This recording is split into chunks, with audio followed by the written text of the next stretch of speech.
जय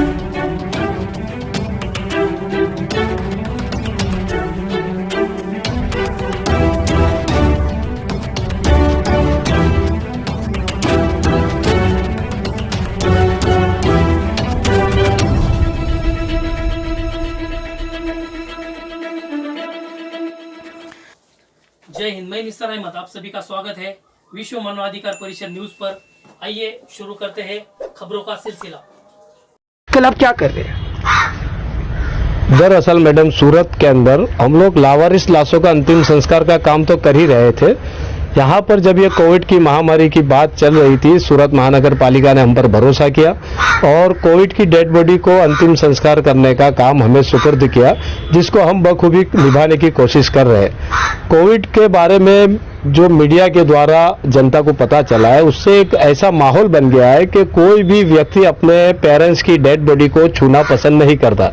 उसे ऐसा लगता है कि अगर मैंने उसे छू लिया तो मुझे भी इसका पॉजिटिव अंजाम भुगतना पड़ेगा, और उसके सामने विकल्प में वो देख रहा है कि जो सारवार, जो इलाज किया जा रहा है, वो इलाज इतना कैपेबल नहीं है या तबीबों से उसे इतना संतोष नहीं मिलता। तो वो एक भय का वातावरण बन चुका है कि अगर अस्पताल में मेरा आदमी गया तो वो जिंदा बचने वाला नहीं। ऐसी सूरत में वो तमाम डेड बॉडीज को उनके धर्मों के एतबार से हमें डिस्पोज करना पड़ता है।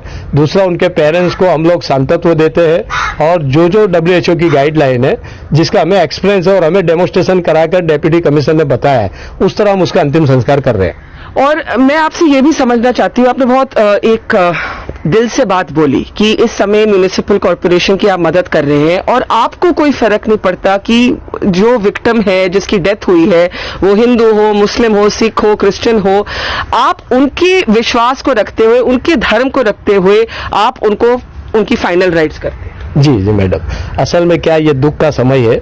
मरने वाला हर व्यक्ति पहले तो वो मानवी है, फिर वो किसी धर्म से जुड़ा हुआ है। हर धर्मों की अपनी अपनी प्रणालिका होती है, लेकिन हमने कुछ ऐसी उनके सामने WHO की गाइडलाइन के मान्य रखते हुए कुछ विगतें रखी है।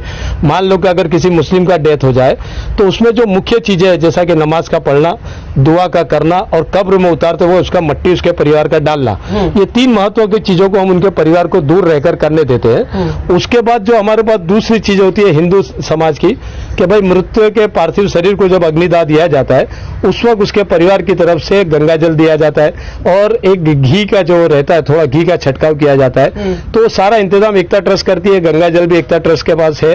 वो लोग, हमारे हिंदू भाइयों ने हमें दान में दिया है। वो तमाम गंगा जल की बोतल है, हम लोग हर डेड बॉडी को मुंह में गंगा जल पिलाते हैं, उसका फोटो गिराते हैं और उसके परिवार को देते हैं, और घी का एक छोटा डिब्बा अग्निदाह देते वक्त हम लोग उसके शरीर पर छिड़कते हैं। और आपको भगवान अल्लाह बहुत दुआ देगा, बहुत आपका भला हो कि आप ऐसा मतलब दिल से काम कर रहे हैं। लेकिन मैं आपसे जरूर पूछूंगी, आपको क्या डर नहीं लगता? मैडम, डर कर अब इस देश की सेवा तो हो नहीं सकती। इस वक्त देश को हमारी जरूरत है।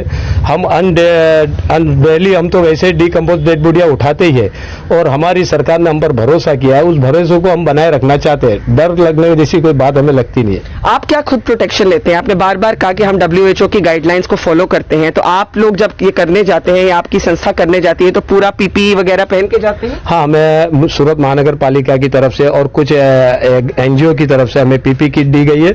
हमारे पास करीबन 500 के आसपास की PP किट है। हमारे 4 सभ्य जो रहते हैं, मेंबर्स रहते हैं, वो PP किट पहनकर अंदर जाते हैं। दूसरा, हमें हर 2 दिन में हमारे सुपरिटेंडेंट जो डॉक्टर चौकसी RMO चौकसी साहब है, वो हमारी ट्रीटमेंट के लिए कुछ दवाइयां देते हैं, ताकि हमारे शरीर की जो ह्यूमन शक्ति है, अंदर की शक्ति बनी रहे और हमारे जो बैक्टीरिया, रोग प्रतिकारक शक्ति के बैक्टीरिया भी जीवित रहे। ऐसे लोग हमारा इलाज करते रहते हैं। बाकी तो सब हम मालिक पे छोड़ देते हैं। हमारा काम मानवता को जगाना है, उसका काम वो करे, हमारा काम हम करते हैं। मैं देख रही हूँ यहाँ एकता ट्रस्ट का जो दफ्तर है, आप धर्म से मुस्लिम हैं और आज आप एक हिंदू जो बॉडी है उसका अंतिम संस्कार करने जा रहे हैं, और बिल्कुल सड़क के ऑपोजिट साइड एक चर्च भी मैं देख रही हूँ। तो मुझे लगता है कि जहाँ पे भारत की बात आती है, वो एकता ट्रस्ट में यहाँ पे इसी दिन इनकैप्सुलेट हो गई है कि धर्म से ऊपर इंसानियत है, और जो लोग कोशिश करते हैं कि ऐसे वक्त पे भी हिंदू मुस्लिम के आधार पर लोगों को बांटना, आप उनका बिल्कुल ऑपोजिट रूप है। बिल्कुल बिल्कुल, मैं तो तमाम धर्म के मानने वालों से एक रिक्वेस्ट करता हूं कि कृपा करके आप अपनी धार्मिक ग्रंथ को तो पढ़े। चाहे वो कुरान हो, गीता हो, बाइबल हो, आप किसी भी के ग्रंथ को पढ़ेंगे उसमें मानवता ही सबसे उच्चतम स्थान पर है। दुख की बात यह, विडंबना इस बात की है कि हमारे धर्म के बनाने वालों ने या धर्म को संगठने वालों ने इस बात को जाहिर ही नहीं होने दिया, और जिसका दुष्परिणाम हम देख रहे हैं कि इस देश के अंदर धर्म को इतनी महत्वता दी गई जबकि आज धर्म बिल्कुल बंद है। आप मुझे बताइए कौन सा ऐसा हिंदू शंकराचार्य है या कौन सा ऐसा मौलवी जो अल्लाह से या भगवान से बात कर सके कि भैया हमारे ये मंदिर क्यों बंद है या हमारी मस्जिद क्यों बंद है? किसी में कोई ताकत नहीं है, क्योंकि कोई एक ऐसी निरंकार शक्ति है जो इस विश्व को चला रहा है। उसने आज हम सब इंसानों को चैलेंज कर दिया है कि भाई आपका धर्म जो बना हुआ है वो आपके पास ही रखो, मैं जो कहूंगा वही होगा। तो मैं तमाम देशवासियों से एक विनंती करता हूं, रिक्वेस्ट करता हूं, प्लीज प्लीज आप अपने धर्म को मानिए, मुझे उससे इंकार नहीं है, वो मानना भी चाहिए, लेकिन धर्म में पॉजिटिव बातें उसी को मानिए, जो बनी बनाई डाली गई है उसे ना माने। अच्छा, एक आखिरी सवाल, ये आपने काम शुरू कैसे किया? मैं आज से 33 साल पहले एक डेड बॉडी ऐसी आई थी जो मुस्लिम महिला की थी, जिसका नाम सकीना बीबी था। वो सूरत के करीबन 70 किलोमीटर दूर कोसंबा गांव की रहने वाली थी। उसके बेटों को जैसे पता चला कि हमारी मम्मी को HIV एड्स हुआ है, वो छोड़कर भाग गए, क्योंकि उस वक्त HIV एड्स को बहुत बड़ी बीमारी माना जाता था। वो डेड बॉडी करीबन 15-20 दिन तक डिकम्पोज हो गई, उसमें कीड़े पड़ गए, जीवात पड़ गए। तब RMO जो PK पटेल डॉक्टर साहब है, उन्होंने पेपर में एक ऐड दी कि भाई ये मुस्लिम बॉडी पड़ी है, कृपा करके आप इस बॉडी का अंतिम संस्कार मुस्लिम धर्म के लोग करें। मैं जब उस बॉडी को देखने गया तो करीबन उस वक्त मुझे 22-23 दिन हो चुके थे डेड बॉडी को देखे हुए। हजारों कीड़े उसके डेड बॉडी पर घूम रहे थे। मैं मुस्लिम औरतों को लाया नहलाने के लिए, करीबन 4 औरतें आए और 4 औरतें भाग गई कि भाई नहीं, हम इसको नहीं नहला सकते। बहरहाल मैंने हमारे धर्म के बड़ों से बात की, उन्होंने कहा कि आप पानी डाल दो, कीड़े जितने निकल सकते डिटॉल डालकर साफ कर दो। उस डेड बॉडी को जब हम लोग ने अंतिम संस्कार किया, दफन विधि की, उसके बाद रात को मुझे सोते वक्त एक अजीब सा सपना आया।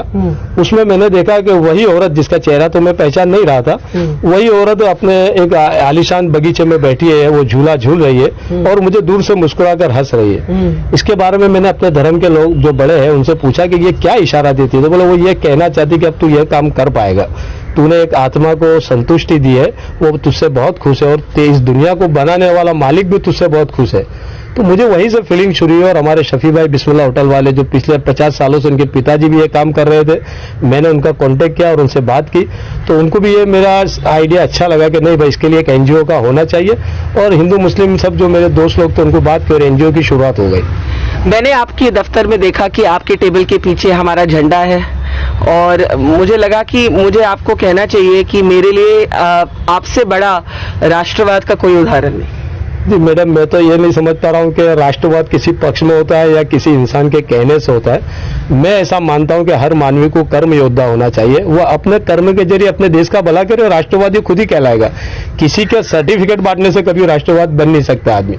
मैं सिर्फ आपको सलाम दे सकती हूँ। Thank you. बहुत बहुत मेरी तरफ से सलाम, दुआ, शुक्रिया अदा, धन्यवाद कि आप ऐसे समय में एक इंसानियत के इतना बड़ा काम कर रहे हैं। धन्यवाद, थैंक यू।